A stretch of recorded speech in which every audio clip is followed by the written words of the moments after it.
Bharatiya Janata party और जननायक जनता party की जो हरियाणा में सरकार है, वो पंचायती राज अधिनियम में जिस तरह से डेली आए दिन भर दिन नए नए कानूनों को लेकर आ रही है, जो कि सीधे तौर पर मुझे नहीं, सभी सरपंचों को अब यह महसूस होने लग गया है कि जैसे किसान आंदोलन के बाद किसानों के साथ जो दुर्व्यवहार और किसानों को उनकी जो सुविधाएं पहुंचाने की जो बात है, उसको कटवाने के लिए, उनको वंचित रखने के लिए दिन ब दिन ये सरकार नए नए फैसले लेके आ रही है। जैसा कि अभी 6-6 को इन्होंने एक अध्यादेश जारी किया है, जिसके अंदर सरपंच सिर्फ और सिर्फ 19 काम करवा सकता है। 19 कामों में से 12 काम ऐसे हैं जो 5 साल के अंदर 1 या 2 बार ही हो सकते हैं। जिस तरह से मैं आपको गिनवाने लग जाऊं, कंस्ट्रक्शन ऑफ विलेज स्ट्रीट, मतलब गलियों की कंस्ट्रक्शन, चलो ये आम काम हो गया। कंस्ट्रक्शन ऑफ नालीज का हो गया। गऊ घाट कितनी बार बनवा सकते हैं 5 साल में? स्वागत द्वार कितनी बार बनवा सकते हैं 5 साल में? मेंटेनेंस ऑफ विलेज स्ट्रीट कितनी बार मेंटेनेंस हो जाएगी? मतलब इसी तरह से 19 जो ये काम जो पंचायतों के लिए सरपंचों के अंडर छोड़े हैं, सिर्फ 19 काम सरपंच कर सकता है। 25 लाख रुपए से 1 रुपए की लागत सरपंच ऊपर नहीं लगा सकता। उसके बाद विधायकों की इन्वॉल्वमेंट उन्हीं 25 लाख रुपए के अंदर सरकार द्वारा की जा रही है। जिस तरह से 25 लाख रुपए के बाद अगर गांव के अंदर कोई घटना हो जाती है, मान लो कहने के तौर पर, उदाहरण के तौर पर, अगर कोई घटना के अंदर कुत्ता भी मर जाता है, तो उस कुत्ते को भी उठाने का 1 रुपए का फंड सरपंच के पास नहीं है।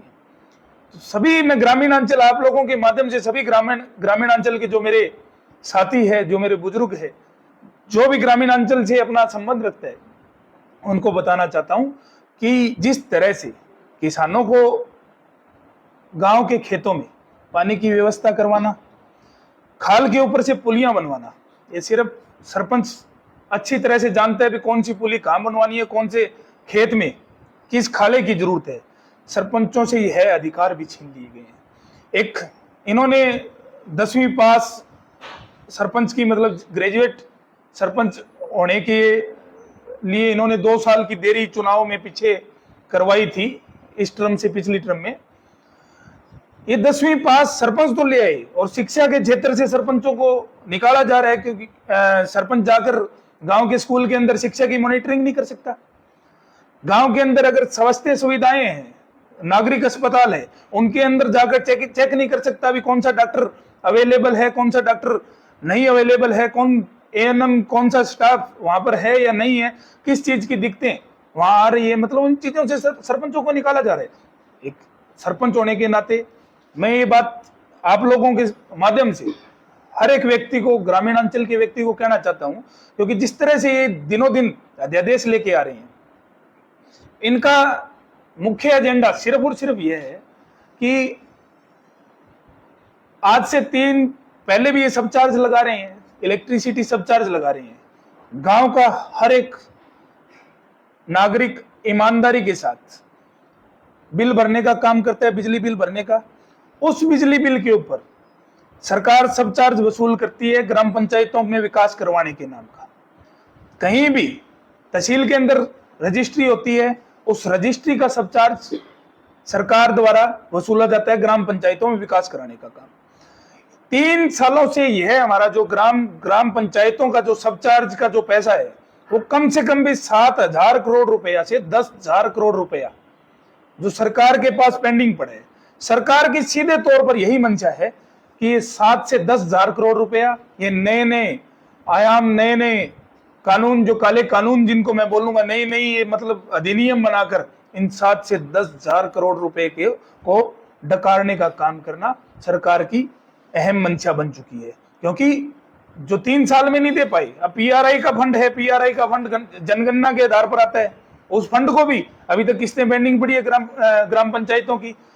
पंचायतों के माध्यम से किसानों पर और ग्रामीण अंचल के लोगों पर प्रहार किया जा रहा है, और ग्रामीण अंचल के लोगों को सुविधाओं से वंचित करने का काम भारतीय जनता पार्टी का। आपको क्या लगता है, जिस प्रकार से लगातार जो नियम चेंज पंचायती एक्ट में चेंज कर रहे हैं, तो लगता है पंचायती एक्ट को खत्म करना चाहती है सरकार? जिस मंशा से ये लोग नए अधिनियम नए कानून पास कर रही है, उस हिसाब से तो खत्म कर देना चाहिए। विधायक करवा लेंगे। ग्राम दर्शन पोर्टल इन्होंने बनाया, ये कह रहे हैं वहां पे रिकमेंडेशन दो और काम करवाओ, तो ग्राम दर्शन पोर्टल करवा लेगा। हर एक सरपंच जो गांव का सरपंच बनता है, वो हर एक गांव के हर एक नागरिक की, आखिरी नागरिक की हर्ज मर्ज जानकर सरपंच बनता है, किसके क्या दुख तकलीफ है, क्या कुछ है। अब आदमी खुद जाकर कहीं कंप्यूटर को थोड़ी ना बताएगा भी मेरे ये तकलीफ है। सरपंच द्वारा लगातार विरोध भी किया जा रहा है।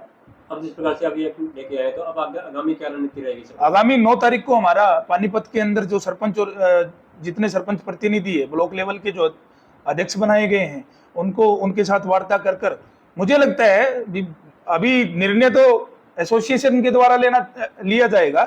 मुझे लगता है जिस तरह से ये अधिनियम लेके आ रही हैं, तो मुझे लगता है सरपंचों को अपनी कार्रवाई बंद करके बीडीपीओ को दे देनी चाहिए भी सर आप अपने हिसाब से कर लीजिएगा। हम सरपंचों को क्यों बिना मतलब ग्रामीण लोगों के सामने गाली खाएगा सरपंच खाएगा? काम नहीं होगा तो लोग सरपंच को दोष देंगे। कानून सरकार द्वारा बनाए जा रहे हैं, अफसरशाही को लगातार सरपंचों के ऊपर हावी करने का काम किया जा रहा है। कहीं पर एडवांस मनरेगा की पेमेंटें की जा रही है, कहीं पर एक साल हो गया। ये फतेहवाद के अंदर ही जो दोहरी नीति जो ये सरकार अपना रही है, एक ब्लॉक स्पेसिफिक ब्लॉक है जो मंत्री जी का ब्लॉक है, उसमें तो एडवांस पेमेंटें होने का काम हो रहा है मनरेगा की, जो मतलब काम हुआ नहीं उससे पहले पेमेंटें दे दी जा रही है। और एक ब्लॉक जिसमें एक साल हो गया उसका पैसा बकाया पड़े। भेदभाव की जो राजनीति, दोहरी राजनीति जो सरपंचों के साथ की जा रही है, तो मैं आप लोगों के माध्यम से ग्रामीण अंचल के लोगों को समझाना भी चाह रहा हूं कि ये सरकार सरपंचों के माध्यम से किसानों पर और ग्रामीण अंचल के लोगों पर सीधा प्रहार कर रही है, ताकि ग्रामीण अंचल के लोग सुविधाओं से वंचित हो जाएं। गांव के स्कूलों को बंद किया जा रहा है, गांव के स्कूलों को मर्ज करके बंद किया जा रहा है। तो मतलब ये सीधी सी बात है, ये ग्रामीण अंचल के लोगों को या तो पसंद नहीं है, इनको शहर की जनता ज्यादा पसंद है, गांव के लोग इनको नजर नहीं आ रहे। ये बात है। पंचायत मंत्री हमेशा यही कहते हैं कि कुछ एक सरपंच ही है, हर बार उनका यही कहना होता है कि कुछ एक सरपंच विरोध कर रहे हैं। ये तो एक जनरल सी बात है। अगर मैं आप पत्रकार साथियों आपसे पूछूंगा भी सरपंच ही इन 19 कामों पर निर्धारित रह जाओ, तो आप भी अंदर खाते मतलब मैं अपनी 1-to-1 टॉक होगी तो आप कहोगे जी आपके पास तो कुछ छोड़ा ही नहीं। सीधी सी बात है। आप ग्रेजुएट सरपंच बना रहे हो, मॉनिटरिंग हमसे करवा रहे हो, काम की मॉनिटरिंग हमसे करवा रहे हो, अकाउंटेबिलिटी हमारी रहेगी, भुगतने के लिए सरपंच तैयार रहेंगे, काम आप ठेकेदारी प्रथा के द्वारा करवा रहे हो। मैं मेरे गांव का उदाहरण देता हूं। मेरे गांव के अंदर ड्रेन मतलब ग्रे वाटर परियोजना का काम चल रहा है। आज 5 महीने हो गए उस गांव में काम चलते हुए, सारी गलियां खोद के छोड़ दी गई है। कोई भी सिंगल कनेक्शन जो मतलब ये ओदी टाइप जो बनती है उसके अंदर इनका कोई सिंगल कनेक्शन नहीं किया गया, कोई ढक्कन नहीं लगाया गया। मतलब इनका मतलब जो सबर की इंता होती है वो ये लोग कर चुके हैं। कहां से ये टेंडरिंग पास करवा देंगे? इनके पास स्टाफ पूरा नहीं है, टेंडर आते हैं, टेंडर का काम पूरा नहीं हो रहा, कितने वर्क ऑर्डर इन्होंने दिए हैं। मतलब ये धरातल के ऊपर ये दिखाने का काम करते हैं। बाकी पंचायतों को नष्ट करने में यह सरकार बिल्कुल अच्छी तरह से अपनी कार्रवाई में जुटी हुई है। सरकार से आपकी कई दौर की बातचीत हो गई, बैठक हुई है, मीटिंग हुई है, तो उसमें लगातार यही रहा है कि आपके जो भी मांगे थी आपकी, वो सरकार ने बिल्कुल दरकिनार कर दिया था। सरकार को जो चीज हमने समझाने का काम किया, जो चीज हमने बताने का काम किया, वो सरकार के ही समझ में नहीं आ रही। सरकार के जो एसीएस है, जो इनके मतलब चीफ है, उनको समझ में नहीं आ रही। बाद में मेरी मुख्यमंत्री जी के साथ जो वार्ता हुई थी उनमें मैंने समझाने का काम किया भी ये चीज ऐसी है, बताओ सरपंच सस्ता काम करेगा या ठेकेदार सस्ता काम करेगा?